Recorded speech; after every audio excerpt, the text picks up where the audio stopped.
For our special interview today, we're going to take a different look on this special day. Usually for Hangul Day, we look at the Hangul, the language, learning it, yes. But what about teaching it? So that's why we're looking at it from a different angle. Korean, the language, has recently really had this surge in global popularity, even surpassing traditionally popular languages such as Chinese, thanks to this K-wave. And in 2022, it claimed the 7th spot among the most studied languages on Duolingo, one of the world's largest online learning platforms. Additionally, enrollment in Korean courses at U.S. higher education institutions skyrocketed from 5,211, that's in 2002, to nearly 14,000 in 2016.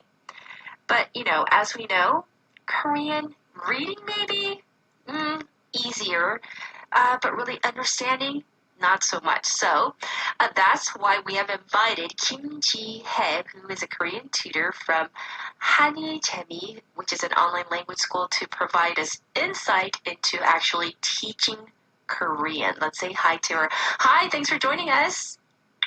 Good morning. I am Ji-hye, the Korean at 한이재미 Academy.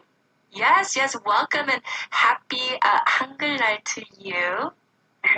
Thank you for inviting me to the program to celebrate the Hangul Day. Yes, absolutely. So let me ask you this, Ji-hye, if I may call you that. Have you noticed a significant increase in the number of foreigners interested in learning Korean, maybe compared to the past?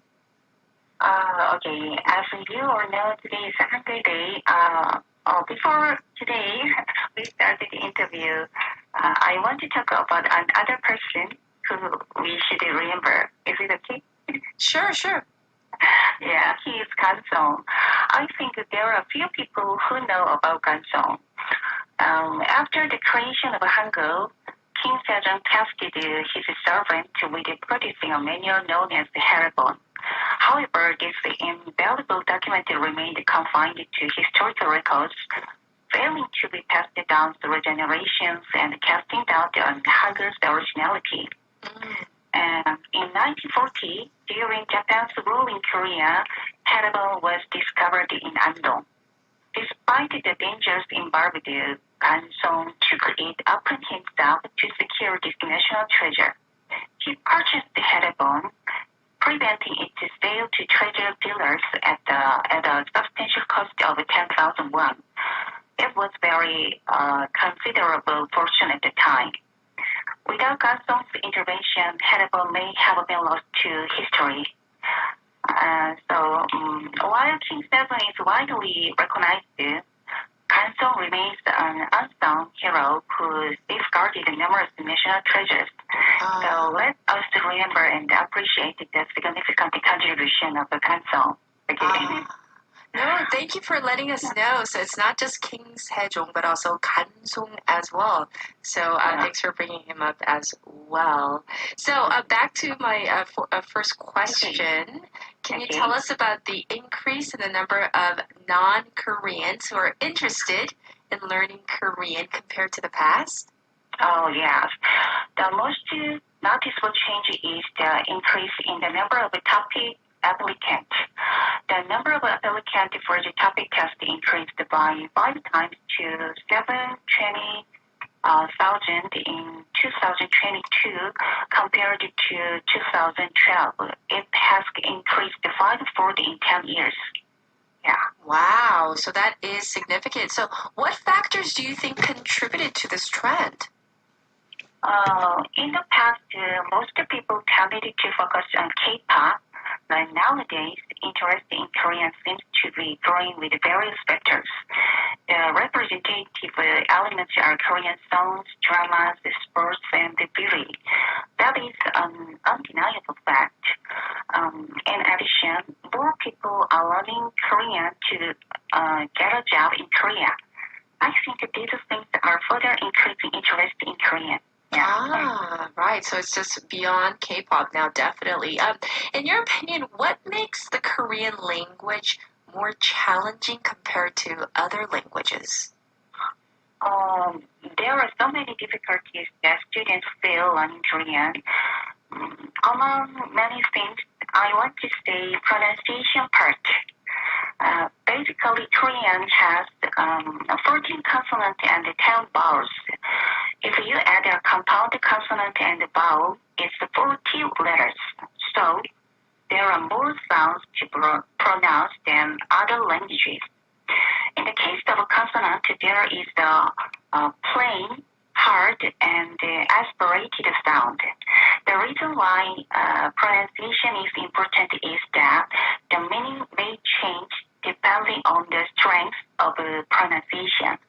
Okay, let me take an example of a consonant. Okay. Please listen. Okay. 자요, 자요, 하요. 하요 is sleeping, the sound, and 자요 is salty, 쯔. And 하요 is kicking or cold, 츠. Yes. And let me take other example of a vowel. Please listen. Coffee, coffee. The difference is O and O. But students often don't distinguish O and O. But if you pronounce the word correctly, the meaning will change. Right. So, you want to mean coffee, but it could lead nosebleed. So I think pronunciation is one of the most difficult parts of learning Korean. Yeah. Right. The little nuances, the O and the makes a huge difference. Right.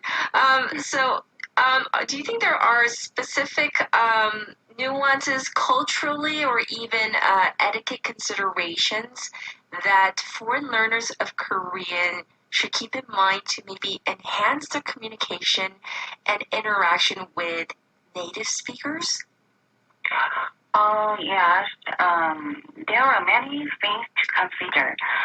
Among many things, I want to say speaking indirectly. Speaking indirectly is Korean's unique way of speaking. It is my experience. There was a student walking slowly, even though he was late for class. So I said, "What time is it now? 지금 몇 시예요?" It means, hurry up and go into the classroom right now. But he asked me, "Teacher, don't you have a watch?" 선생님 시계 없어요? It's 9:10 now. 지금 9시 10분이잖아요. He replied so kindly. I laughed a lot. So I think you need to know about the way of speaking indirectly. Korean is very high context language, so it is important to understand the situation. Yeah. High context, so you gotta read the room, read the situation. Very important. That's a great point. Well, what kind of advice or tips can you offer to individuals who are enthusiastic about learning Korean and maybe are really aiming to learn, Korean, but in a more effective and enjoyable way? First of all, I would like to thank you for showing interest and love for Korea and Korean. When the Korean wave first started, in many countries, the Korean wave is just a bubble or it's going to turn off in no time. But it's all because of your love that lasted and becomes stronger for more than 20 years. Thank you so much. And I think learning a foreign language is not a 100-meter run, but a marathon. I've seen a lot of students who consistently do it for a long time end up doing well. So if it's hard to study or while studying, it is good to study Korean with your favorite things and use the YouTube 한이재미 channel. There are various content for studying. Also, it's good to learn Korean through dramas, songs, and entertainment programs. But when you study first, I recommend you learning the exact system through books rather than relying on only YouTube or TikTok. The reason I'm saying this is if you have a better language habit or misunderstanding, it's hard to change or fix the way you say it. Great tips, great tips. So maybe you can also tell us about any interesting or even rewarding experience that you've experienced while teaching Korean. I'm sure all the other teachers are the same. It is really touching when a student couldn't speak a word of Korean, but when he started speaking and reading and understanding what he learned, that moment is very touching. And it's very rewarding when students text me, thank you for passing the topic test. Especially on the day their topic grades are released, thank you are pouring in YouTube channel and SNS. And it is very pleasing and rewarding for students to be able to take a step closer their dreams with the topic grades. Yes. Any final words on this Hangul Day for people who might be considering learning Korean?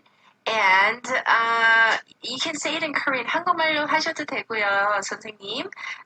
Yes, any final words for listeners out there? 네, 오늘 한글날에 초대해 주셔서 감사하고요. 한이재미 채널에 많이 방문해 주세요. All right. Thank you so much once again for joining us. This was Kim Ji-hye,